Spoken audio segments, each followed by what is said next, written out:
if you're coming from New Zealand, which is generally a very good and stable country, has a good and strong passport, let's see on how you can make it even better.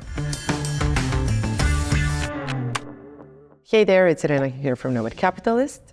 During the last couple of years, I've been helping people like yourself to get their second passport, second residency, open offshore companies, offshore bank accounts, and so on. So I do hope that we can help you as well. Don't forget to subscribe to this channel to keep in touch with the latest news in the offshore world, as we're always the first one to know.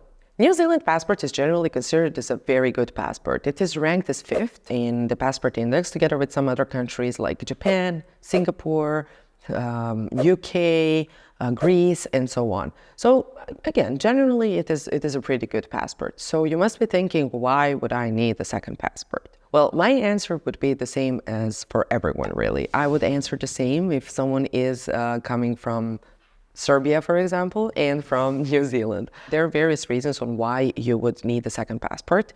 Number one is obviously to have it as a plan B. You never know what will happen out there. We've all seen that during the last couple of years, starting from COVID, from Russian invasion, from the war that is currently happening, we all know that you cannot predict anything. So you want to be safe. You want to be on a safe side that you don't have to worry in case that something happens. You simply have a second passport to use it and so on. Apart from that, let's look at the visa-free travel access. So again, New Zealand is generally a good passport. It has a good visa-free travel access. However, why not even make it just a bit better? Or if we're looking at the same visa-free travel access, however, we also have, some lifestyle opportunities out there. Well, not necessarily lifestyle, but you can move to a different country and you don't have to move to that specific country where you have a passport. But for example, if you get an EU passport, you can live anywhere in the EU. So that's not just one plan B. That is more plan B options just because you have in every EU country out there and you can freely move around, and that's pretty much it. The reason on why I would mention is the taxes. New Zealand generally doesn't have a very good taxation system. Obviously, rates are progressive. Well, it's like that pretty much in half of the world. However, you want to be on the safe side. Look at the US. Look at what kind of taxation system US has. Look at how many options US citizens have to stop paying taxes to the US. To stop paying taxes, only one. So you don't want to be in that position to really consider, to really be trapped in New Zealand and you don't know what you will do just because for example, they're changing a taxation system. We've seen during the last couple of years a lot of countries that are changing it. There are less and less tax-friendly countries out there. Like, for example, if you look at Malaysia, it was the territorial taxation system. Everybody wanted to go to Malaysia just because, from the lifestyle perspective, from taxation perspective, from every perspective, Malaysia was very good. Look at what they're doing now. In case that they have a lot of people coming there, well, they would change it to the residential one, which is not that beneficial anymore. So there are obviously various reasons on why you would need the second passport. However, let's go over some of the countries where you can get your second citizenship and simply have more benefits. The first country that I will mention today, and that is on Passport Index in 2023, number 1 ranking country, that is the UAE. I won't focus on UAE that much here, simply because it's very difficult to get the UAE passport. How difficult? Well, you'd probably need to live in the UAE, legally, of course, with a visa for 30 or so years to just get their passport. Of course, you can also get it in case that you have ancestors from there, mainly from the paternal line. However, why it is good? Well, with the UAE passport and New Zealand passport in combination, you have 94% of the world covered when it comes to the visa-free travel access. So there's only 6% of the countries around the world that you cannot go to. Pretty amazing, right? So again, it's quite difficult to get it. So let's move on from the UAE and check out some of the other countries. In case things go down and you wait a bit until, you're thinking, well, this is not urgent. That's pretty much it. Think about the timeline that you will need to get your second passport. There are obviously only a couple of options out there where you can get your passport pretty fast. So, for example, the passport that you can get in combination with your New Zealand passport can be Malta.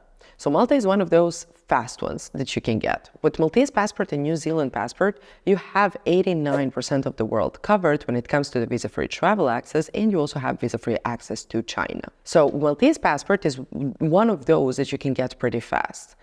Malta's CBI program has been in the eyes of the EU for quite some time, and I am afraid that it will continue like that just because, well, you know, you're giving away the EU passport. So you have to have a strict due diligence process. You have to, we've all seen what happened with some of the other CBI programs. We don't want for that to happen to Malta as well.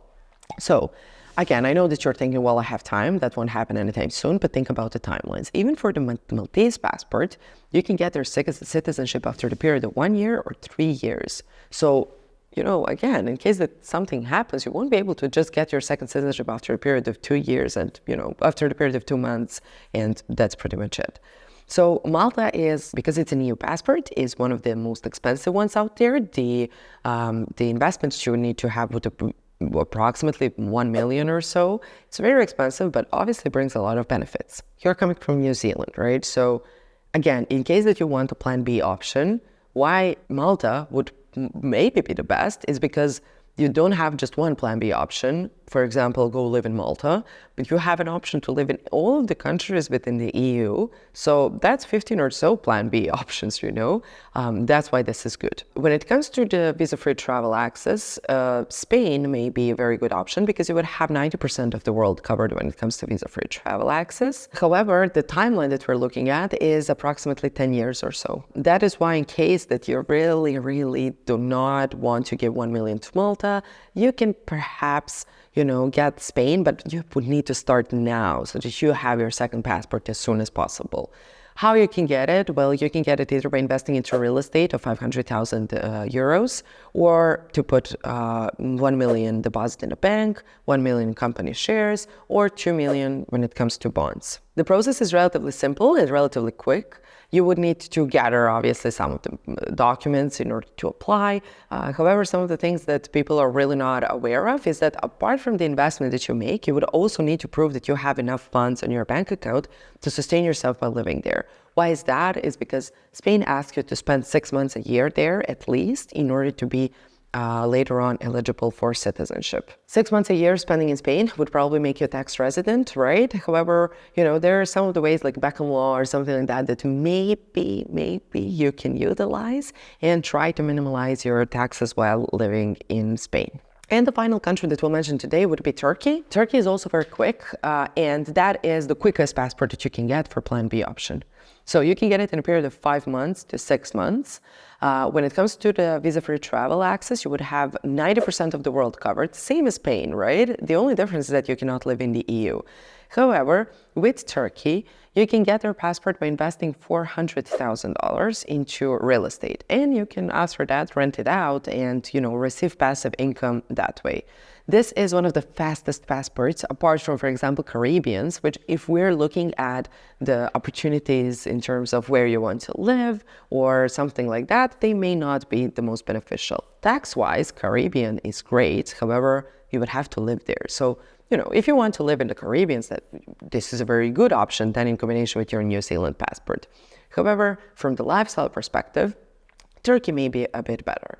So generally the process is quite simple. You get your Turkish tax ID number, you open a bank account, you make an investment, you get the proof that you made the investment, you apply for residency, you apply for citizenship. And that's pretty much it. You don't have to spend any time in Turkey. So this can be a really good Plan B passport to have it for just in case, because again, you don't have to live there. You know, for Spain, you would have to live there. For Malta, you would have to put a lot of money there and so on. And from the tax perspective, again, you don't have to live in Turkey. So, you know, that's pretty much it. You're not a tax resident of Turkey.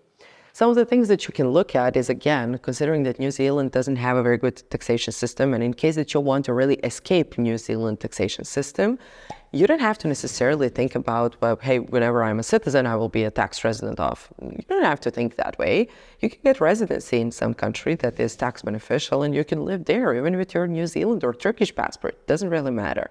So when it comes to, again, tax perspective, you have some opportunities out there. So these were some of the countries that I would recommend for you to get in case that you have a New Zealand passport as your main Tier A passport. I hope that you like this video. Don't forget to click like and subscribe because you want to be on the top of the latest news, and we release videos every now and then and you want to be able to check them out. Thanks.